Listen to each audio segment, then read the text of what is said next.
this morning. Hope you had a good week. And let's start with prayer. Dear Lord, we thank you for this day and our many blessings. We thank you for Karen, our congregational nurse, and all that she does for the church. Be with us as we hear her words. We thank you for health and strength, but we also trust you in times of poor health and strength. For you are always with us and will never leave us. Amen. Any health concerns or announcements? They're cookies down there. It's not that easy enough. Then are you going to run and get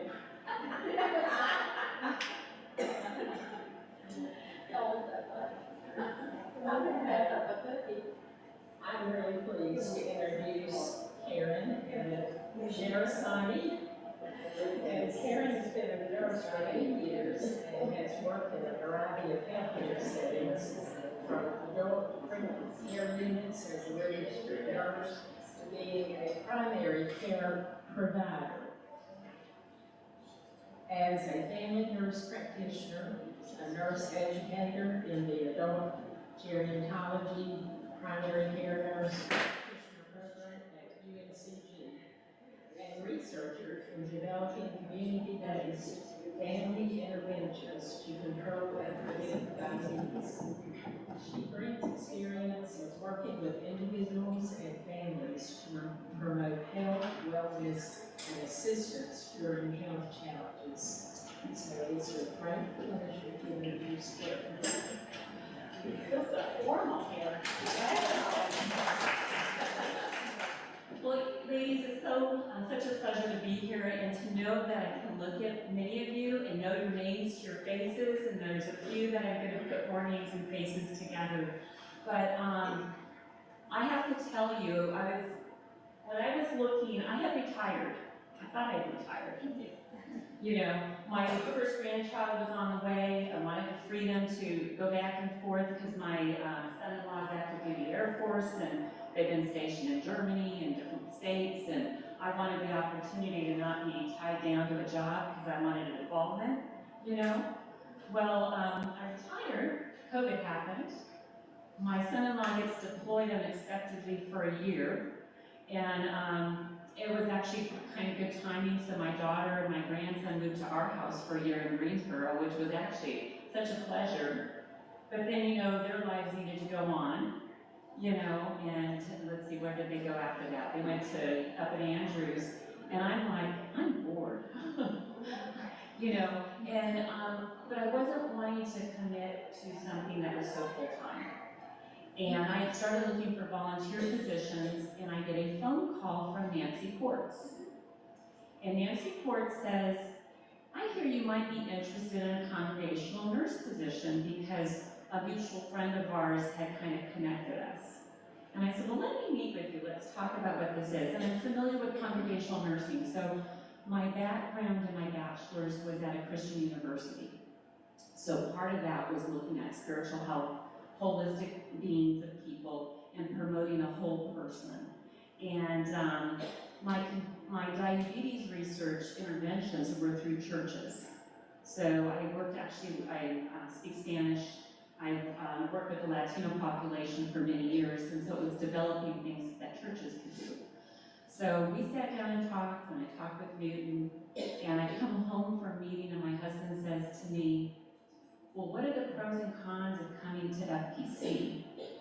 And I said, well, they're all positives. I have one con, and the one con is committing 3 days a week. So I was like, there is no con. So it is a year in May that I've come, and it's been such a pleasure to be here because what I'm finding is I have an opportunity to use all of my skills in nursing. I've been a nurse now 38 years. An NP for, 25, 26 years, and I've given up my NP license because I can't maintain that in this type of a position. But what I'm finding is that it's holistic, right, guys? We can't separate faith from spiritual health, from physical health, from mental health. It's all combined. And you guys have, I don't know if you realize, but you have an attitude and a spirit here that is inclusive and is caring to each other. And that's really an ideal place, and it's been a pleasure to be here and see people. So in this first year, just so you guys know some about what I do, and I've got a little spiritual message as well, but I kind of divide my job into 3 realms. So one is Sadie Bowles. So as the director of the Sadie Bowles Ministry Fund, I don't know if you guys are familiar with this ministry, but you know, it's where we had donations made, and it really helps to promote seniors who may not be able to financially afford their rent, or medical expenses, or medications, or food and utility bills, that type of thing. So in this ministry, my responsibilities are the nitty-gritty of like finances, balancing budgets, working with our committee, doing things, but meeting with those church members, because they're church members. And it can be any one of us if some tragedy strikes us. You know, a health tragedy can wipe out your savings, right? You know, and for some people who may, you know, things just happen in life. So my job encompasses that. But then I kind of divide the other 2 areas of my job is one, being able to set up educational programs, which I've kind of finally been able to get started doing with our Planning the Fourth Quarter series, or next Wednesday, How to Avoid Being Scammed. So this Wednesday, we have at 1 o'clock here in the Garden Room, a program with an Assistant Attorney General to come and talk about scamming and how we can prevent that from happening. But I'm looking for new topics for the fall, so I want you all to know that I'm open to that. You guys have topics. I'm really always listening to groups of people because I want to see what's a common theme, what can we do. I do know a couple of topics that we're going to do. Ann Brown and I have already spoken, and we're going to talk next fall, do a program on how to navigate the healthcare system. Because I don't know if you guys find that healthcare navigation easy. It's hard. You know, how do you advocate for yourself in primary care? How do you advocate for yourself in the hospital, in a rehab unit? You know, so and I'm looking, there's another one that we're going to do online. There's what's called the MIND trial. The MIND trial has been an ongoing multinational trial that's looking at how diet and lifestyle changes can promote better brain health for preventing dementia. So we have some good data on that. So we're going to do something with that next fall as well. So I'm open to topics. I'm open to anything because I think, you know what, if you've got an interest, other people have an interest. So programs are one thing, but a bigger part of my job I have found is meeting people one-on-one. So you have a health crisis and a family member's in the hospital or it's you in the hospital, and I'll go visit with you. And sometimes it's helping them, I'll work with them, like a family recently, I was in the hospital with them, and they're like, felt like they were in the dark about what's really the diagnosis, what's going on, what is the plan. So I'll say, hey, let's just go call your nurse in the room, and let's get a meeting set up with your physician. Let's get a team meeting, you can get your family on the phone, if your family can't be there in person. So some of that is not knowing possibilities and helping families to develop that. I've been involved in situations with other families, they're in rehab, someone's in a rehab unit, and maybe the care is a little bit suboptimal. What are your rights? What can we ask for? So we've actually called an ombudsman on a few situations, and I'm like, well, what's an ombudsman? So we have ombudsmen in our local area that can help negotiate when things aren't going well in senior living situation or rehab. So I think my job is really being about helping to educate and empower you. I want you to feel like you have the ability to ask questions, to do things. You know, other parts of my job have been where, say for example, I've been involved with helping to change the house around. Someone's got a situation, maybe Parkinson's or something like that, and they're looking at their home, and that person, that family wants that person to stay at home.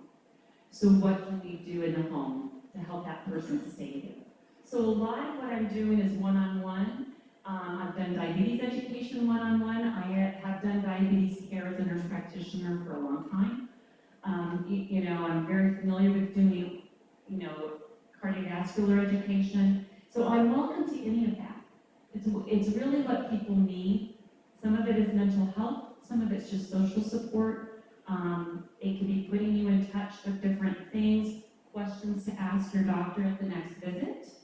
That's something I've done as well. So what I found is that the more you are comfortable asking questions, the more you feel empowered that you're not bothering that healthcare. I can't say that. I don't want to imply that something's wrong. Do you know what I mean? But it's really trying to put people together with their social network that they need to promote quality of life. And quality of life is wellness. It may not be ending a disease or curing a disease, but how can you live your life to the utmost ability that you want for satisfaction in your life and in your family's life? So those are some of the things that I'm doing. I don't know, questions, thoughts? Are you doing anything with young people? So Katie's asking if I'm doing anything with young people. So that is on my radar. And actually, one of the things that we're going to be doing is I'm working with the Kellen Foundation. So I don't know if you're familiar with the Kellen Foundation in town, but Kelly Graves started it, and it's a foundation for mental health. And they've got now programs they've developed that are for youth, so for high school students, that they can actually do. And we've been in touch. So we are actually going to begin in June, starting with a mental health first aid training class for our pastoral care staff. So our pastor's on board, myself, and then there's a few key leaders like Donna and Lisa and other people. We're starting there, and then we're going to be branching it out to other leaders. And there is a mental health first aid class for youth as well to attend.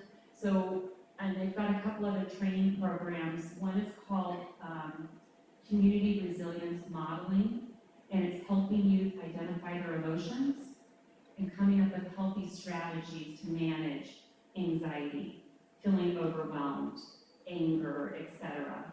And there's another one that's called QPR, and it's suicide prevention.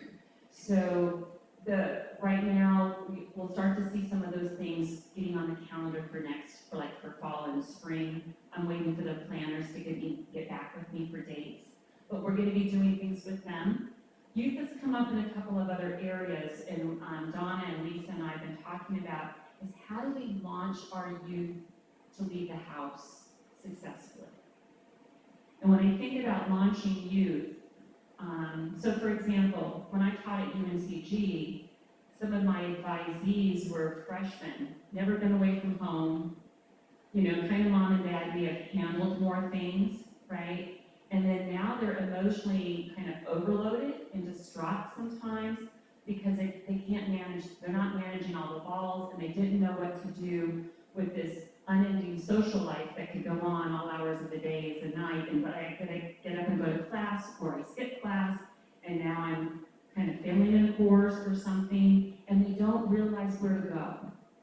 So, or I see it, I kind of laugh like, I need to go to the doctor. I don't know how to go to the doctor. Mom always made my appointments. Well, now we have a student health center, but I don't know how to call them. What do I do? It's interesting. Do you know what I mean? So we've been talking about that, because if we could launch our youth to be able to be empowered for emotional management of stress, being away from home, what do I do if I mess up? Because we all mess up. I mean, that's part of life, right? But how do I pick myself back up, and what do I do with it? So yeah, in that answer, we're looking at some things, but it's even common sense stuff of like, how do you change a tire? How do you get your car serviced? If you leave and go away and they don't know to change the oil. I had to laugh. I had a friend when her son got his driver's license one day, Nick called her, and he's like, I'm stuck on the side of the road. And she's like, what do you mean you're stuck on the side of the road? He goes, well, my car won't go anymore. Well, okay. So trying to troubleshoot. Well, she finally says to him, when you turn it on, where's the arrow? Is it on E or F? right? And he goes, it's on E. She goes, when did you fill up your car last? And he's like, I haven't. You know, and she's like, what do you mean you haven't? You've been in a car for your whole life with Dad and I. You see us pull into a gas station. So it's interesting, right? It's like how their brains are processing things. So, but yes, youth is on our kind of window. What I'm wanting is feedback from parents of school age and high school age or college age youth to give us some more feedback, because then we can get people to come in. We live in a community that's got a lot of talent. So having people come in. Sudie, you had a question. Yeah, I have two now that you mentioned that. The first one, okay, so I think this is real interesting, because say you have a husband that has been to the doctor, has some issues and that kind of thing, and then you're the spouse or somebody else, the daughter. You don't really know questions to ask because you're just a layperson and you don't know help. So you're saying that you could guide us in how to. Sometimes, yeah, especially when things are more complex sometimes. It's not just a standard thing. And what I realized, for example, there's a disconnect. So for example, I was working with a family, and this family didn't realize they had ruled out cancer. And the reason is the provider didn't use the cancer word. The provider used, we've done PET scans on this person from here to there, and nothing has showed up. You know what I mean? It was the wording. And so I said, look, this person was in the hospital. I said, we need to go and ask the the hospitalist, to come and meet with us, and we're going to ask specifically. I knew what that meant, but I didn't want to assume that for the family. I wanted the provider to say directly to them what they had ruled out. Do you know what I mean? And the provider just didn't realize that they were speaking in another language. So sometimes, Sudie, I have done that. Like, let's talk about, well, what are some questions that you've got? Let's write them down. You know, what are you anticipating? Why did they do that test? Because I'll say to people, do you know why they did that test? And they'll say, well, I don't know. And I say, well, let's ask. Let's ask. You know, one, I say, you're paying for it, right? You know, I always say, if they thought they had to order it, and you're paying for it, your insurance is paying for it, then you ought to know why it's being done and what those results mean for your health. And the doctor's always, you know, he's got his 5 minutes and he's in and out. But you know what, I think one of the things that I learned to say to people, because when I was a primary care provider as a nurse practitioner, yes, you got 15 minutes. And they're coming in, and I will have on my mind what is the most important thing I need to accomplish in that visit from my perspective. But I learned to ask the patient, what is the most important thing for you today? Because one is that it's that too. And so how to communicate that, you can ask them what is important to them, but you can also say what is important to you. But the list can't be 10 items. It just doesn't work well because you get going in a big circle. You know, if that makes sense in the visit. Or if to say, well, can we follow up with this because this is still a real concern to me. You know what I mean? And that's a possibility. And the second thing, and you talk about it, Kate, just the idea of, I mean, like you want to talk about dementia and all that with our age, you know, we're getting there. I mean, we're there.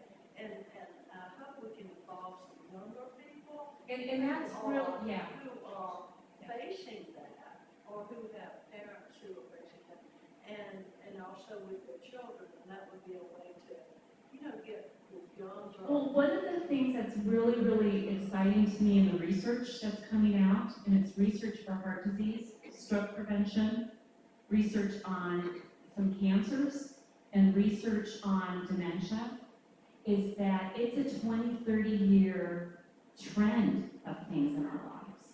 And so there's been some excellent studies and that they're realizing that we need to start earlier. We have to start earlier with our education. We have to start earlier with lifestyle. And lifestyle plays a huge role, but we can't blame ourselves because there's things we can't control. I can't control my gender. I can't control my age. I cannot control my environment, meaning the air that I breathe, the water that I drink very well, right? Certain things. But there's things we can control. And so a lot of the research is really coming down to looking at that and seeing what can we do. I know I need to exercise, but do I do it every day? I know for women, more than one glass of alcohol a day actually increases your risk for dementia. Okay, but does everyone else know that? So there's been some really good studies that are out, and so lifestyle prevention, but you're right, trying to help people in their 40s and in their 50s and in 60s, and what can we do? We can only start with where we're at right now. We can't start with back in time. We just start with where we're at. What other thoughts or questions do you all have about what I do? Yeah, Patty? Well, I have a question about whether or not you have a network of support groups because you cannot be everything to everybody. For example, my daughter went through a fertility support group, found a Presbyterian church that was offering it, and that was huge in her life for those 3 years that she struggled. So do you have? So what I've been doing as I've been in this position, it's been a great opportunity to get to know the community in a different way. And because I knew it from being a primary care provider, but you're in your bubble world. I knew it at UNCG for what I was doing, but really it's been about building and learning about networks. So I am not at all shy. I'll get on the phone, I'll call and do things. And for different families, I put them into connection. I found out about a support group. I have many colleagues, professional friends, and I'll say, hey, what do you know about this? What do you know about that? Do you know of anybody? And yes. And I think, as we look here at our own church family, can we be a site for different support groups? And I think that we can. It'll be kind of developing that as the need comes up. I was wondering though if there's some way to put that out in a bulletin or something to let people know that if they have a reason that they need a support group, that we can connect them. Well, and so I think the point that you're making is one, now that I've been here for a year, and I've kind of had a chance to see what is the rhythm of this church, do you know what I mean? And also getting a better idea of what needs are. I'm looking at trying to do a little health message maybe once a month coming out. And my idea is also to time it with, every month is something. May is mental health month. April was colon cancer month. So I'm thinking to see about some of that in, as well as this idea of connecting. And I think it's people knowing what I can do and what I can't do. And I'm very clear about what I can, but you're right, I can't do everything. I work Tuesday, Wednesday, Thursdays. The way the church has this job set up, it's 18 hours a week. So it's just trying to figure out. But then as you see, I'm here today. I will do, I'll kind of shift things as I can. But it is really trying to make people aware, and I think doing more awareness programs, like Joni's awareness program that we did, and, that type of thing is also really, really important. And I'm also thinking about what the men's needs are, because how often do men go? You know what I mean? But I'm thinking about the youth as well. And we, like Newton and Doug and Caroline and Rachel and Maria and I, we've all been talking about, because they're the other pieces that they help me understand where different needs are. What other questions or thoughts do you guys have about, or what would you like to see, from a congregational nurse? What would be helpful to all of you? Yeah, John. I just want to say I'm so glad we've got you, and I don't know how you can do it in 18 hours a week, all the wonderful things that you're doing, but we really have needed what you are doing. This is a good thing for our church. Do you think the programs, is that what you're referring to? Well, it's also one-on-ones, Programs are just, they're just great. They're things we've never had before as far as I know. Well, that's kind of my goal, because when I talked with Newton, actually when I interviewed, I was very aware that 18 hours isn't a lot of time, and I'm one person. And one of the things I asked them is, would you guys be okay if I started setting up programs and I reached out to people in the community to come in and teach? Do you know what I mean? And he was like, no, we're all for it. So I think that's something I'm looking at, and I'm looking at, and feedback. And you guys are welcome. Drop me a message, email me. There was a mistake on my email address. I realized again, and so Ann Alexander went to go fix that this last week. But knowing what you all want or feel like you need, and you can be thinking about it in any realm, go ahead and send it to me, because then I can see what I can do. I have connections, and again, it can't all just be me, but I do love to teach. I've had fun teaching in my career. I used to teach critical care nursing to nurses, and then teaching at the university level has been fun as well. But anything like that, I'd be happy to try my best to make it happen. Okay? Other thoughts, questions? Yeah. I'm sorry I'm late, but how do you pronounce your last Oh, name? yes. It's Amirehsani. Amirehsani. So my husband was born in Iran, and when the revolution happened in 1979, his mom and dad sent all 4 kids out of the country. He was 18, so they sent them out of the country without them. They had never left the country. Within 1 month of that revolution happening, because they were worried about them. So my husband and his 2 sisters ended up in France. His brother ended up in Greece for a period, but they had cousins in California and was eventually able to come. None of them spoke another language except their language from home. And my husband ended up learning French and went to university there. And there was no jobs. If you remember the economics of the we were in the Iranian crisis. Remember the American Iranian crisis? Was not a good thing. And so he eventually at 21 was able to get a student visa to the US, had to learn English, and then went to engineering school here. And we've been married 33 years and have lots of fun, But yeah, so that's that crazy meaning of that last name, but thanks for asking. What other thoughts or questions before I share a message? Maybe it's just me, but I often have trouble interpreting the statements that come from the insurance company. Oh, that's a good one. Okay, so those are called explanation of benefits, EOBs. You know what? They're really vital. That's a great topic, because not paying the doctor's office until you see what the EOB says is vitally important. Because every insurance company is allowed to negotiate a price, whether it's hospital, physical therapy, a lab, office visit, and you need to know what the markup, what's going to be taken off. And then your deductibles, you know what I mean, and other things. But yeah, that's a great topic, Betty. I hadn't thought about that, but that's a good one to know. What other questions or thoughts? Yeah, Patty.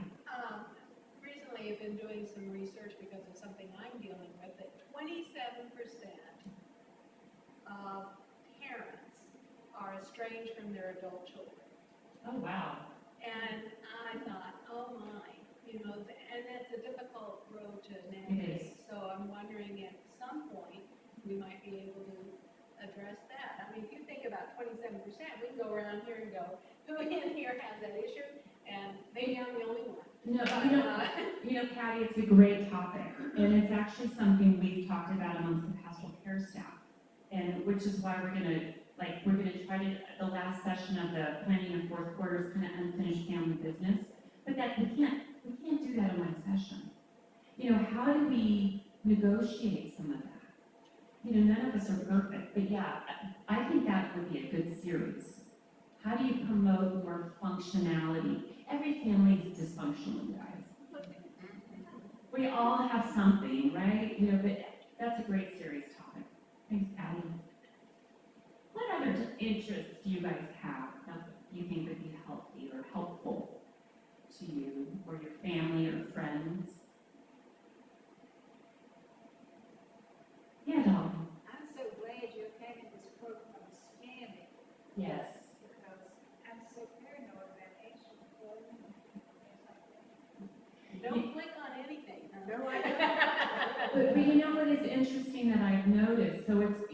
it's our text messages. We know it's the email, right? People calling you on the phone. But one of my big concerns that I'm running into is with some people is that the competition, and I'm going to have to ask her about this. You know, there's a competition for selling Medicare Advantage programs. So what happens with some people, you signed up with whatever your insurance company is, and the other ones are all calling people to get you to switch over. My concern is that, because I've been working with a couple of our older folks with this, who started having some cognitive changes, and the irritation of the repetitive phone calls. And so they say yes when they didn't want to. And then I've helped a couple of people reverse it. You know, where we sit down, my goal is always to get a child involved. Who's your financial power of attorney? You know what I mean? Let's get them kind of involved in some of this and thinking. But yeah, it's an issue. And so one of the things that will be part of that is how can we learn on our phones to block callers we don't want? So does everyone have the technological ability to block who they don't want to be contacting them? You know, so there are some things that we can do for that. Yeah, Nancy. Sometimes you don't really know who's making the call. A few weeks ago, Sid Bass, I'm friends with Facebook, he posted, someone has been right with friend message with me, impersonating me. He said, be careful out there. So last week, I got a note from a friend of Florida in Miami, because I sent her some t-shirts from Special Blend. And at first I thought it was her, but then there was a little something in it that sounded like her at all. So by the way, I didn't notice your picture in the family group company. She would know in a minute. And I realized it wasn't her. And that's very alarming, because you can get letters from me that aren't from me. That's Well, the and thing that's going around. Yeah, it is going around. And I think, you know what, we all just have to have a higher level of being suspicious. And why not pick up the phone and call that actual person? I mean, that's just kind of what we might have to be doing more of. Yeah, Jane. I get a call about once every few weeks from this man who calls me by my maiden name. And, is your social security number still up? I said, no, it's changed. And, You know what, I think one of the things that we were taught as good girls, don't be rude, you know, don't abruptly hang up on anybody. Weren't we all kind of taught that, ladies, right? Well, guess what? There's times it is perfectly fine. Just hang up the phone. And then if you know how to block that number, change the phone, do the block on that number. It's perfectly okay. This person is not doing something that's healthy and good, right? But what if you get something that says that you had done something, you had signed up for something, they charged your account for a certain amount? So what you end up doing is do not respond there. You go to that actual account on your own, through your own way to do it, and you verify. Because that's what they're trying to do is to get you to click, and then you start giving information, and then they will actually take your financial information. So come Wednesday if you can, Sudie, because she's going to provide us with more information. And I almost think some of this, like with this Medicare Advantage, to me, it's a taking advantage of seniors. You know, don't harass them on the phone. It's an harassment. It's you know, and I kind of want to know what she thinks about that. Do you mind if I share a short little message? Is that okay? So, one of the things that I find exciting, and we've all kind of known this, I don't know if you know, the idea of gratitude, the idea of thanksgiving, of positive thinking. Finally, in the science world, it's not just hokey pokey stuff. We actually have some good research. And the research shows that for those of us who have more of a practice of gratitude and of thanksgiving and a spiritual faith, our red blood cells and white blood cells work better. Our immune system, the complements in our immune system are more functional. We also know that stress hormone cortisol specifically is actually lower. And cortisol being lower helps your heart pump better.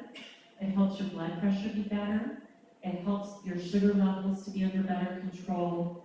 There's all these things that are really healthy for us. And if you think about it, none of us, we're all, you guys, going to have some kind of health issues. That's just how it goes. But how do we transcend the physicalness so we have that sense of peace and that sense of wellness within our soul? You know what I mean? So this is from Psalm, 6:4. Come, O Lord, and make me well. In your kindness, save me. And it says, O Lord my God, I cried to you for help, and you healed me. And it says, prayer is good medicine. It's a fact, and medical science has finally caught on. Studies show that when you pray regularly and commit your welfare to God, you recover from serious illnesses and trauma faster than those without faith. Your outlook on life is more positive. Your hope for a future is stronger. And as for minor illnesses are concerned, we even have studies for fewer odds of having colds. Just some of the other things that go on. So prayer and thanksgiving relieve stress and alleviate anxiety, promote positive thinking, and generally foster happiness and contentment. Is it any wonder that such things contribute to your health? When you know that God is in charge of everything and is your guide, you are less likely to take yourself too seriously. My daughter, who is a physician, has this condition on her face. It looks like she's been fired on, It is absolutely awful, and she's in pain. And I've been praying at this church and my neighbors, and on Monday, she gets to go to the Mayo Clinic. I mean, it usually takes, months and months. So very nice work. Thank you for sharing that. I hope this is where it's praying for the medical team, guys, too. We want them to have wisdom. We want them to be able to think about your case clearly, right? As they're sorting through everything. What is the best for her, for each of us? Any other thoughts? Any other wishes? Anything I can assist with right now? Well, I thank God for each of you. Each of you are special. I have enjoyed tremendously getting to know people, and if there's any way I can be of service, you guys let me know. Drop me a line, leave a message, okay? I make house calls. I enjoy doing that, getting to know people and seeing how I can assist them. So thank you all for welcoming me so warmly here at the church. Where did you get that little book? You know what? This was my mom's. Oh. It's been around a while. And it's one of those that I just held on because she would read parts of it and I would read parts of it. And then it's one of those I'll go to because it's separated by love and hope and forgiveness and different sections. So it's called Moments of Peace in the Presence of God. Is the name of it.